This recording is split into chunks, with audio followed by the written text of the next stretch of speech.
Members of the Senate are focusing on gun rights in the wake of the Supreme Court's Bruen decision. This is a case that's been bounced around back and forth throughout the court system. And today, the Supreme Court has answered that question by a vote of 6-3. Major Second Amendment case. A legal war over the AR-15 has quietly begun. A silent battle is being fought across America, not in headlines or primetime debates, but in courtrooms and city councils. At the heart of this fight, the AR-15. The most popular rifle in the country, owned by millions, used for sport, home defense, and protected under the Second Amendment. Yet right now, in a small city ordinance and a little-known court case, a trap is being set. One that could put millions of legal gun owners at risk. And this time, it isn't coming from Washington. It's coming from local governments working below the radar, hoping no one notices until it's too late. The stakes? If this trend continues, your AR-15 or any semi-automatic rifle could be declared illegal in your city or state, even if the Supreme Court never bans it. This is not about fear. This is about legal facts. And if you value your rights, you need to hear what's happening right now. Subscribe to Survival Firearms because we're diving into one of the most important fights the Second Amendment has faced in years. The quiet battle no one saw coming. While most eyes were watching Washington and the Supreme Court for big rulings, a city council in St. Paul, Minnesota, made a move that could ripple nationwide. They passed an ordinance requiring registration and extreme restrictions on AR-15-style rifles and similar semi-automatic weapons. This wasn't just about banning future sales. This ordinance is trying to force current owners into a legal corner. Comply with the registration or become a criminal. No public vote, no statewide debate, just a city-level decision. Gun owners had little notice and even less power to stop it. The language used mirrors parts of the national ban proposals. Violation of this ordinance could result in heavy fines or worse. This was the first clear shot in a legal war that's spreading. And here's the catch. It was designed to provoke a lawsuit. That lawsuit is now here, and it may be headed to the Supreme Court. The fear-based legal trap.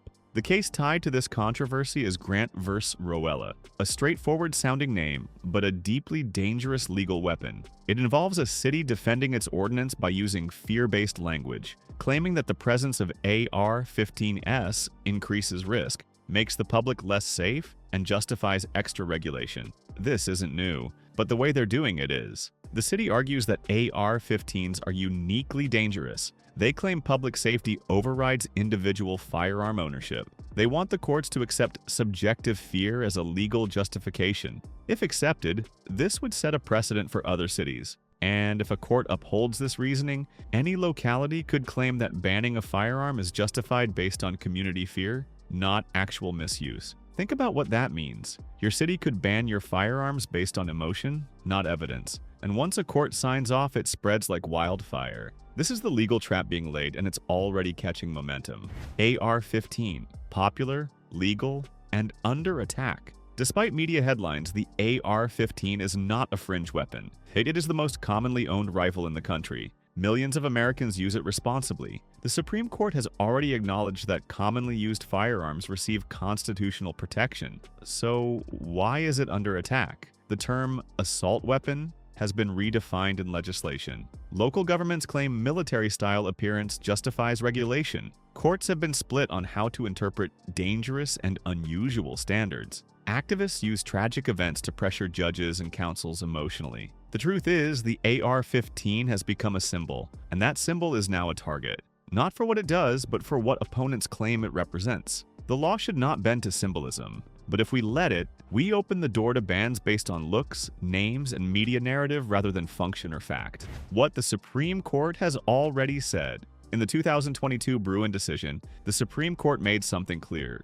Gun laws must be consistent with the historical tradition of firearm regulation in America, not based on modern fear or political preference. That ruling changed everything. It set a new test. Is the regulation rooted in historical precedent? It removed the old balancing test that weighed public safety against rights. It forced lower courts to reevaluate bans and restrictions. It specifically mentioned that commonly used weapons are protected. St. Paul's Ordinance and others like it struggled to pass that test. There is no historical precedent for banning a rifle because of how it looks or because people are afraid of it. This is why Grant versus Rowella matters. If it reaches the Supreme Court, it will be judged through this Bruen framework. And the outcome could end or encourage local AR-15 bans nationwide. What cities are quietly doing next? St. Paul is not the only one. Cities across the country are now watching what happens. Some are drafting similar laws, others are waiting for legal cover, and many are consulting the same legal playbook: use emotion, redefine terms, and push local ordinances to the edge of constitutionality. This trend is growing. Local bans offer a testing ground, free from national scrutiny. Activists are encouraging cities to take action while Congress is gridlocked. Courts have inconsistently ruled, creating a patchwork of risk. Many gun owners don't even realize their rights have changed until it's too late. The strategy is clear: change the law from the bottom up, one ordinance at a time. If this is not stopped at the judicial level, it will spread city by city until the Second Amendment means something different in every zip code.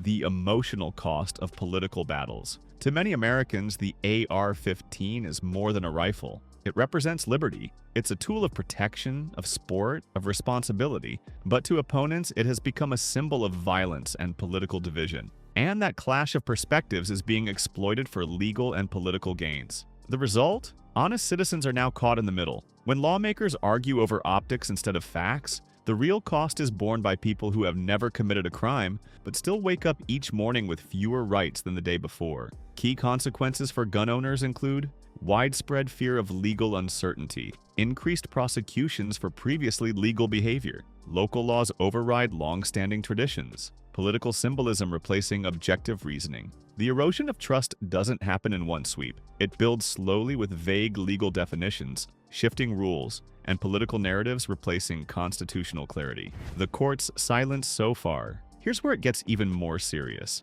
The Supreme Court has not yet directly answered the question: can the government ban a firearm that's widely used for lawful purposes? What's happening in the courts now? The Ninth Circuit supported a California-style AR-15 ban. The Fifth Circuit blocked similar laws based on the Bruen standard. Lower courts are issuing contradictory rulings. Temporary injunctions confuse what's allowed from state to state. Now, in Grant versus Raola, the justices are being asked to speak clearly. This isn't just about one city. If they take the case, their decision could affect millions across all 50 states. What happens if they say nothing? Every day the Supreme Court stays silent, new laws pop up in different states, each with its own language, restrictions, and penalties. Without clarity, gun owners face. Legal rifles are turning into banned weapons overnight. Confusion about transport laws across state lines. Risk of felony charges due to minor legal missteps. Constant fear of sudden enforcement crackdowns. Without a unifying ruling, the legal system becomes a patchwork where the same action can be lawful in one zip code and criminal in the next. All lies on the Supreme Court.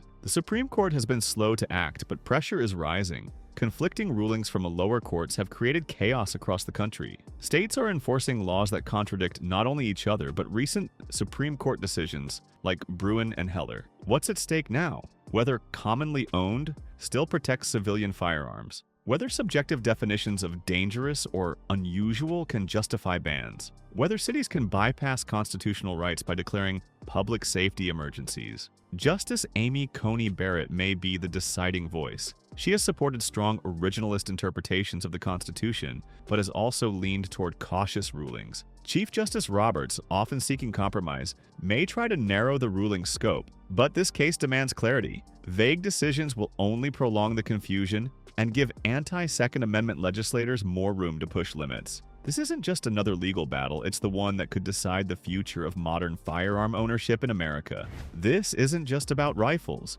The fight over the AR-15 is not just about one firearm. It's about a legal boundary. If the courts allow bans on rifles that are commonly owned, used for lawful purposes, and protected by precedent, then the door is wide open for broader restrictions. Here's what could follow. Magazine capacity bans that criminalize standard 15 or 30-round magazines. New classifications are making semi-automatic pistols assault weapons. Restrictions on popular attachments like red dot sights or flashlights. Legal reinterpretations of ammo types like hollow points or full metal jackets. This is the strategy to chip away at rights by redefining terms. Today it's about features, tomorrow it's about intent, and soon it could be about mere possession. Once the definition of what's legal becomes flexible, no firearm is truly safe from legislative attack. This is why Second Amendment attorneys are watching Grant versus Rowella so closely. It may be about St. Paul today, but the implications are national. The moment that could reshape everything. We are standing on a constitutional cliff. One ruling from the Supreme Court could decide whether you get to keep the firearm you've owned for a decade or become a criminal for it overnight.